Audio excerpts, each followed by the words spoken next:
এই মুভির শুরুটা হয় আফগানিস্তানের দৃশ্য দেখিয়ে, সময়কাল তখন 1300 শতাব্দী। সেখানকার বর্তমান সম্রাট মোহাম্মদ জালালউদ্দিন খিলজি কোনো একটা বিষয়ে তার সঙ্গীদের সঙ্গে আলাপ আলোচনা করছিল। আর ঠিক সেই সময় এন্ট্রি হয় আমাদের এই সিনেমার মেইন ভিলেন আলাউদ্দিন খিলজি, এবং তার সাথে ছিল একটা উট পাখি যেটা ছিল শিকলে বাঁধা অবস্থায়।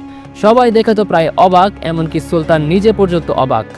সুলতান তাকে জিজ্ঞাসা করে যে তুমি এটা এখানে কেন নিয়ে আসলে? তখন আলাউদ্দিন খিলজি বলে, সুলতান আপনিই তো বলেছিলেন আপনার মেয়ের জন্মদিনে আপনি তাকে একটা উট পাখি উপহার দিতে চান। তখন সুলতানের মনে পড়ে, হ্যাঁ আমি তো বলেছিলাম যে এটা আমার মেয়েকে আমি উপহার হিসেবে দিতে চাই। তখন সুলতান তার মেয়েকে ডাক দেয় এবং বলে, এই যে দেখো আমি তোমার জন্য কি নিয়ে এসেছি। এইটা দেখার পর তার মেয়ে তো খুবই খুশি হয়ে যায়। আর এখানে বলে রাখা ভালো, ইনি হচ্ছেন জালালউদ্দিন খিলজির একমাত্র মেয়ে মেহেরুন্নেসা। আর আমরা এটাও বুঝতে পারি যে মেহেরুন্নেসা এবং আলাউদ্দিন খিলজি একে অপরকে পছন্দ করে। ঘটনার কিছুক্ষণ পরে আলাউদ্দিন খিলজি সুলতানের কাছে একটা আবদার করে বসে, আর সেটা আর কিছু নয়, সে মেহেরুন্নেসাকে বিয়ে করতে চায়। প্রথমে সুলতান রাজি না হলেও পরবর্তীতে সেও রাজি হয়ে যায় তাদের বিয়েতে। এবং আমাদেরকে রাতের দৃশ্য দেখানো হয়, যেখানে আজকে হচ্ছে আলাউদ্দিন খিলজি এবং মেহেরুন্নেসার বিয়ের রাত। আর এখানে আলাউদ্দিন খিলজিকে না দেখতে পেয়ে সুলতান একটা দাসীকে তাকে ডেকে পাঠাতে বলে। আর দাসী যখন যায় তখন দেখা যায় আলাউদ্দিন খিলজি অন্য একটা নারীর সাথে কুকীর্তি করছে। আর যেহেতু ওই দাসী এই দৃশ্য দেখে ফেলে, তাই আলাউদ্দিন খিলজি তাকেও হত্যা করে। এরপরে আলাউদ্দিন খিলজি হঠাৎ করে এসে পাগলের মতো নাচতে শুরু করে, আর এটা দেখার পর প্রত্যেকেরই হাসি পায়, এমনকি সুলতান নিজেও পর্যন্ত হাসতে থাকে। এরপরে দৃশ্য চেঞ্জ হয়ে আমাদেরকে দেখানো হয় রাজস্থানের একটা দৃশ্য, যেখানে আমাদের এই সিনেমার মেইন হিরোইন রানী পদ্মাবতী জঙ্গলে আসে শিকার করতে। আর হরিণ শিকার করতে গিয়ে ভুলবশত একটা তীর গিয়ে লাগে অন্য একটা পুরুষের গায়ে। আর সেটা আর কেউ নয়, আমাদের এই সিনেমার মেইন হিরো চিত্তর রাজ্যের রাজা রতন সিং। এখানে আমরা এটা বুঝতে পারি রতন সিং রানী পদ্মাবতীকে প্রথম দেখাতেই প্রেমে পড়ে যায়। আর যেহেতু রতন সিং আহত ছিল, তাই রানী তাকে তার বাসভবনে নিয়ে আসে এবং তার চিকিৎসা করা হয়।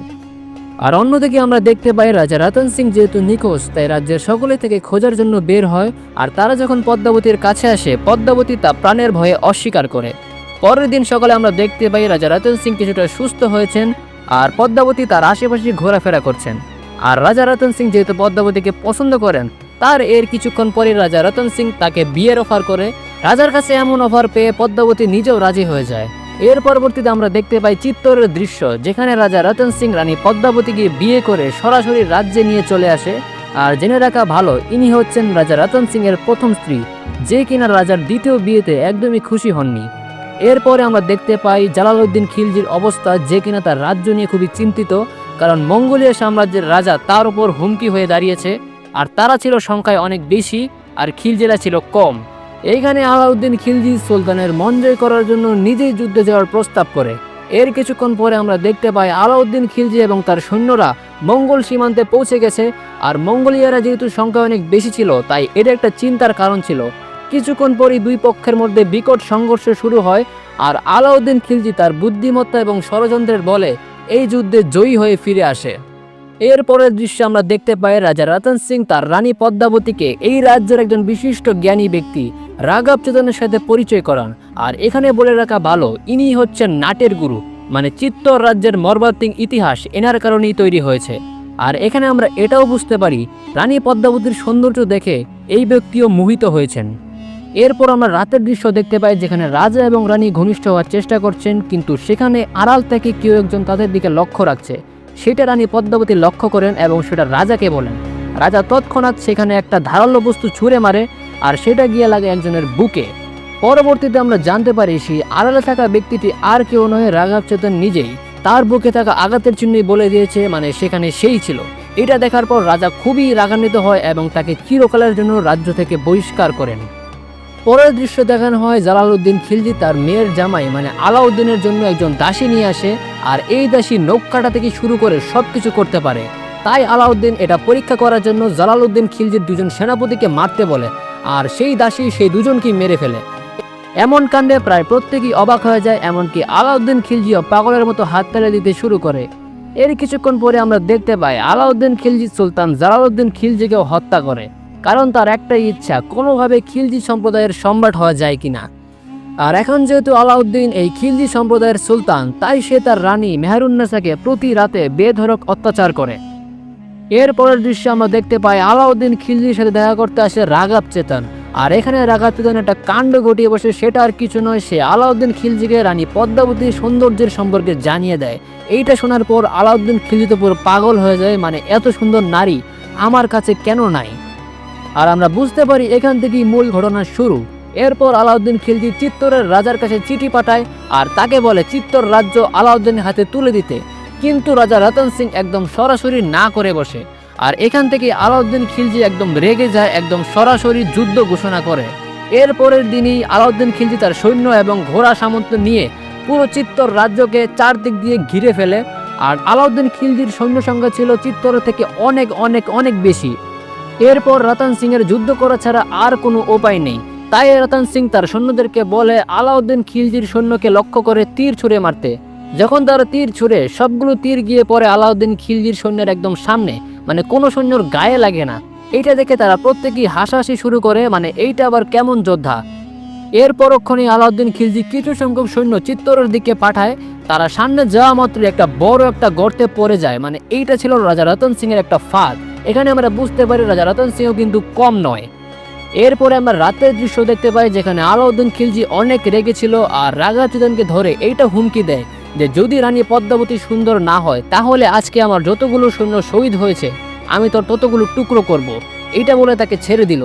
এরপর আমরা সকালের দৃশ্য দেখতে পাই, যেখানে আলাউদ্দিন খিলজি তার সৈন্যদের সঙ্গে কুস্তি লড়াই করছে আর সেই কুস্তি সে খুব সহজেই জিতে যায়। এরপর দেখানো হয় রাতের দৃশ্য, যেখানে খিলজি সম্প্রদায়কে লক্ষ্য করে আমাদের রাজা রতন সিং একটা আগুনে লাগানো তীর ছুঁড়ে মারে আর সেইটা গিয়ে পড়ে একদম আলাউদ্দিন খিলজির ডেরার উপরে আর সেখানে আগুন লেগে যায়।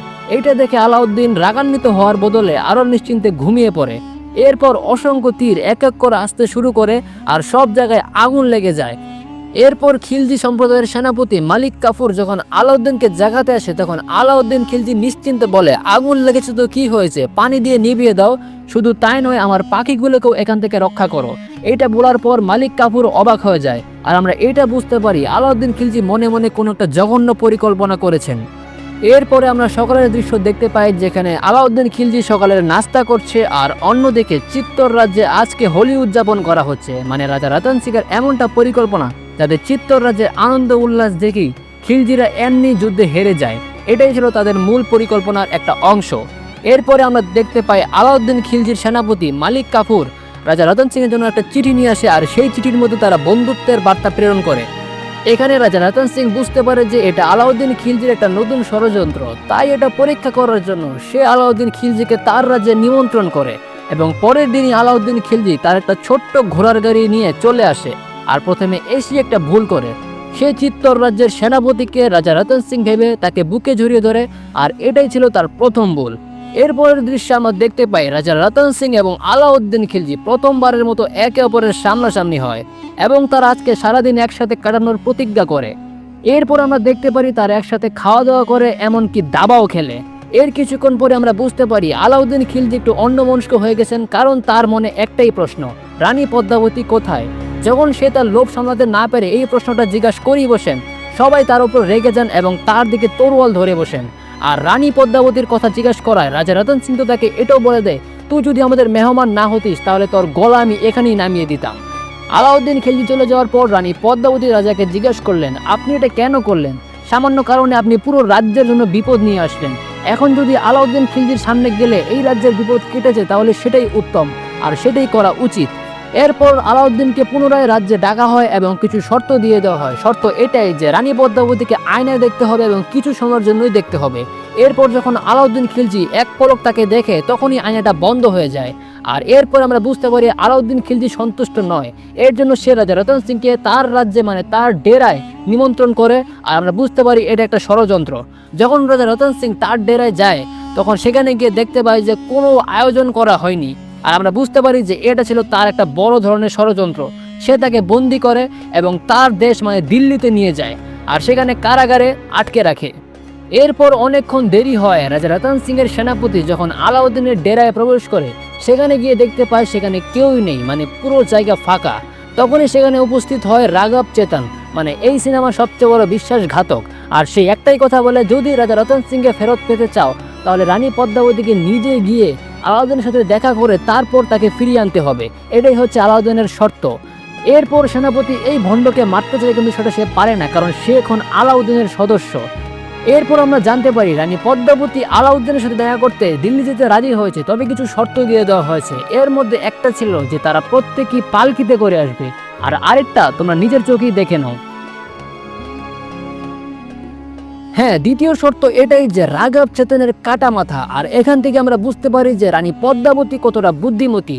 এরপরে আমরা দেখতে পাই তারা সবাই পালকি নিয়ে বেরিয়ে পড়েছে, আর অন্যদিকে আলাউদ্দিন খিলজি খুশিতে আত্মহারা। নাচ গানের সময় তাকে কেউ একজন বুকে তীর মারে, আর তখন সেটা কে মারে তখন তো দেখানো হয় না, কিন্তু পরের দিন সকালে আমরা বুঝতে পারি সেটা আর কেউ নয়, সুলতান জালালউদ্দিন খিলজির একমাত্র ছেলে। এর পরক্ষণে যখন আলাউদ্দিন খিলজি জানতে পারে, আলাউদ্দিন খিলজি তাকেও হত্যা করে নিজ হাতে। এরপরে আমরা দেখতে পাই রানী পদ্মাবতী দিল্লি চলে এসেছে, কিন্তু সেটা পেছনের দরজা দিয়ে, আর সামনের দরজা দিয়ে চলে এসেছে সৈন্যরা, মানে এই পালকির মধ্যে সৈন্যরা লুকিয়ে আছে। অন্যদিকে আমরা দেখতে পাই যে রানী পদ্মাবতী সুড়ঙ্গ দিয়ে যখন রাজা রতন সিং এর সাথে দেখা করতে যায়, তখন সে ছিল একদম কারাগারে বন্দী। আর রতন সিং রানী পদ্মাবতীকে দেখার পর খুশি হওয়ার বদলে আরো রেগে যান যে সে এখানে কেন আসলো। আর আমরা এটাও জানতে পারি যে রানী পদ্মাবতীকে সাহায্য করা ব্যক্তি আর কেউ নয়, সুলতান আলাউদ্দিন খিলজির স্ত্রী মেহরুন্নেসা। এরপর রাজা রতন সিং শেষবারের মতো আলাউদ্দিনের সাথে দেখা করতে আসে, কিন্তু এখানে আলাউদ্দিন একটু বোকা হয়ে যায়, কারণ সে ভাবতে থাকে রতন সিং চলে গিয়েছে তো কি হয়েছে, তার স্ত্রী পদ্মাবতী তো আমার কাছেই আছে। আর এটাই ছিল তার সবচেয়ে বড় ভুল। এরপর আমরা দেখতে পাই পদ্মাবতী এবং রতন সিং একটা গুহা দিয়ে পালিয়ে যাচ্ছে। আর অন্যদিকে আমরা দেখতে পাই যে আলাউদ্দিনের সৈন্যরা আর রাজা রতন সিং এর সৈন্যরা একসাথে যুদ্ধে লিপ্ত হয়েছে, আর তাদের মধ্যে অনেক বড় একটা সংঘর্ষ হয়েছে। আর অন্য দিক দিয়ে আলাউদ্দিন জানতে পারছে যে তার স্ত্রী মেহরুন্নেসা তার সাথে বিশ্বাসঘাতকতা করেছে, আর এরই শাস্তি স্বরূপ সে মেহরুন্নেসাকে যাবজ্জীবনের কারাদণ্ড দেয়। এরপরের দৃশ্যে আমরা দেখতে পাই যে আলাউদ্দিনের হাত থেকে মুক্তি পেয়ে রাজা রতন সিং এবং রানী পদ্মাবতী তাদের রাজ্যে ফিরে আসে, কিন্তু তাদের এই আনন্দ বেশিক্ষণ থাকে না, কারণ পরের দিনই আলাউদ্দিন আরও সেনাবাহিনী নিয়ে তাদের রাজ্য মানে চিত্তরে আক্রমণ করে, এবং এইবার সাথে নিয়ে আসে বড় বড় মিসাইল, মানে যেগুলো আগেকার দিনে ব্যবহার করা হতো আর কি। এরপর আমরা দেখতে পাই রাজা রতন সিং তাদের যুদ্ধের প্রস্তুতি নিচ্ছে এবং রানী পদ্মাবতীর সাথে শেষবারের মতো আলিঙ্গন করছে। এরপরের দৃশ্যে আমরা দেখতে পাই যে আলাউদ্দিন একের পর এক মিসাইল মারছে চিত্তরের দেওয়ালে, আর সেগুলো গিয়ে চিত্তরের দেওয়ালে বিশাল জোরে আঘাত আনছে। এরপর আমরা জানতে পারি যে আলাউদ্দিনের সাথে যুদ্ধ করার জন্য রতন সিং তাদের সকল সৈন্য নিয়ে যুদ্ধের ময়দানে প্রস্তুতি নিচ্ছে, এবং আলাউদ্দিনও তার ঘোড়া সামন্ত নিয়ে যুদ্ধের জন্য তৈরি। এখন তারা একে অপরের সামনাসামনি রয়েছে, কিন্তু এখানে রাজা রতন সিং একটা কাজ করে, কারণ সে চায় আলাউদ্দিন আর রতন সিং একসাথে আগে মুখোমুখি হোক, মানে তাদের মধ্যে আগে যুদ্ধ হোক, তারপরে বাকি সৈন্যরা। আর এখানে রাজা রতন সিং এর প্রস্তাবে আলাউদ্দিনও রাজি হয় এবং তারা একসাথে যুদ্ধে লিপ্ত হয়। আর সেখানে দেখা যায় তাদের মধ্যে বিশাল এক বড় সংঘর্ষ হয়, মানে কেউ কাউকে ছাড় দিবে না এমন একটা অবস্থা। অন্যদিকে আমরা দেখতে পাই যে সকল রানীরা এবং দাসদাসীরা জানতো যে তাদের হার নিশ্চিত, কারণ আলাউদ্দিনরা ছিল সংখ্যায় অনেক বেশি, তাই তারা জোহার করার সিদ্ধান্ত নেয়। আর জোহার শব্দের অর্থ হচ্ছে গিয়ে আত্মহত্যা, মানে তাদের অবস্থা এমন যে কোনোভাবেই তারা আলাউদ্দিনদের হাতে পড়তে চায় না। অন্যদিকে আমরা এটাও দেখতে পাই যে এক পর্যায়ে গিয়ে আলাউদ্দিনের হাত থেকে তরোয়াল খসে পড়ে, আর যখন রতন সিং আলাউদ্দিনকে মারতে যাবে, আর তখনই তার পেছন থেকে তীর মারে। মানে তারা তার সাথে বিশ্বাসঘাতকতা করেছে, এটা ছিল যুদ্ধের নিয়মের বাইরে, কিন্তু সেটা আলাউদ্দিন মানে না, আর এখানে রতন সিং নিহত হয়। এর পরক্ষণে আমরা দেখতে পারি যে দুই পক্ষের সৈন্যের মধ্যে অনেক বড় সংঘর্ষ হয়। আর অন্যদিকে দেখতে পারি যে রানী পদ্মাবতী জানতে পেরেছে যে তার স্বামী আর এই পৃথিবীতে নেই, তাই তারা রাজ্যের এক প্রান্তে আত্মহত্যা করার জন্য অগ্নিকাণ্ড করানোর চেষ্টা করছে, সেখানে কাঠ কয়লার মাধ্যমে আগুন ধরিয়েছে। আর ওদিক দিয়ে খিলজি সৈন্যরা তাদের রাজ্য পর্যন্ত পৌঁছে গেছে এবং দরজা খোলার চেষ্টা করছে। দরজা ভাঙার পরক্ষণে আলাউদ্দিন চিত্তরে প্রবেশ করে এবং দেখা যায় রানীরা এবং দাসীরা তাদের আত্মহত্যার প্রস্তুতি নিচ্ছে, এবং আলাউদ্দিন যখন তাদের সামনে পড়ে তখন তাকে তাড়ানোর জন্য তার উপর কাঠ কয়লা এবং পাথর ছুঁড়ে মারা হয়, যাতে সে এখান থেকে পালিয়ে যায়। এরপরে রানী পদ্মাবতী সহ সকল দাসদাসীরা আগুনের কাছে পৌঁছে গেছে, আর অন্যদিকে আলাউদ্দিন খিলজি পাগলের মতো হয়ে গেছে, কারণ যে করি হোক রানী পদ্মাবতীকে তার পেতেই হবে। আর এদিকে সকলেই দ্রুত আগুনের দিকে ঝাঁপায় পড়তেছে। আর আমার এই দৃশ্যটা দেখার পর মানে মাথা পুরো হ্যাং হয়ে গেছিল, কারণ এখানে একটা প্রেগনেন্ট মহিলা পর্যন্ত ছিল, মানে কিভাবে সম্ভব। এরপর একের পর এক রানীরা দাসীরা আগুনের মধ্যে ঝাঁপায় পড়ছে, আর অন্যদিকে আলাউদ্দিন খিলজি পাগল হয়ে গেছে, কারণ সে আর রানী পদ্মাবতীকে পায় নাই। এটাই তার জীবনের সবচেয়ে বড় দুঃখ, কারণ আলাউদ্দিনের সমস্ত পরিকল্পনা ব্যর্থ হয় রানী পদ্মাবতীর এই সিদ্ধান্তের কাছে। আর আমাদের এই মুভিটা এখানেই শেষ হয়। আর আজকের ভিডিও এই পর্যন্তই। যদি ভালো লাগে একটা লাইক করে দিও, অনেক কষ্ট করে ভিডিওটা বানাইছি। So guys please like and subscribe. দেখা হবে কোনো একটা পরবর্তী ভিডিওতে।